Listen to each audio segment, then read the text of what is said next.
Magandang gabi po sa inyong lahat. Our Lord would like to once again remind us the real definition of religion.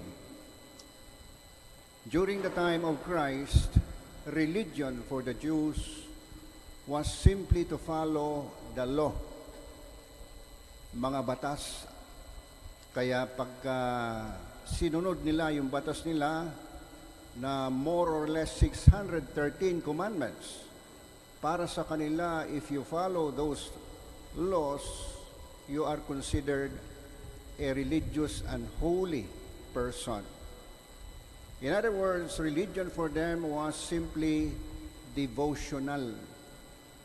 Religion for them was simply a fulfillment of their duties in their religion, very sacramental, very legal.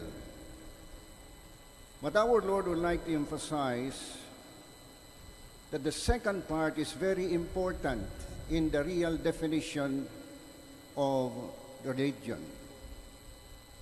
It is not enough that we love God with all our heart, with all our soul, and with all our mind.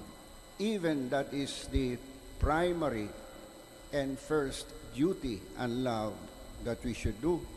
The second, you cannot do without, and that is to love your neighbor as yourself.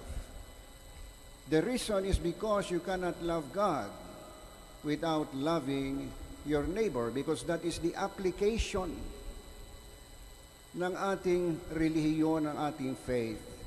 It's very unfortunate that even today, we think of religion simply as devotional. We simply fulfill our duties as Christians and Catholics. Tayo'y magsisimba, tayo'y magdadasal, tayo'y mag-aayuno, and that's it. But the most important also is the part of the application in real life, which is to love our neighbor as ourselves.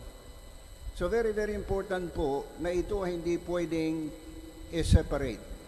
During the time of Christ, they separated the two. That's why Christ combined the two. And that's why the Jews at that time, they could attend Mass, for example, liturgical celebration. They are present in the Mass, pero ang puso nila is full of hatred sa kanilang neighbor. In the understanding of Christ, religion should be both. Love God and love your neighbor. Kaya kung tayo po'y nagsisimba rito, this is not simply a fulfillment of our duty as Catholics, but this is an expression of our love for God as well as our love for neighbor. Dapat po ganon. Huwag po tayong sumunod sa mga batas lamang because it's a duty. We follow the law because we love God and we love our neighbors. The motive is love. Kaya po napaka-importante po yung paalaala ng Panginoon. We should never separate the two. And just to remind us, we cannot love our neighbor without loving first God. Pag alsin po ninyo ang Diyos sa una, you cannot love your neighbor. Your neighbor is lovable because you love God, because we love God. Kaya po lovable ang ating neighbor. And so in this Mass, I hope we are able to understand that Christ is constantly reminding us that our religion and our faith is both loving God primarily with all our heart, with all our mind, with all our soul, and loving our neighbor as ourselves. We ask the good Lord for His mercy and blessing.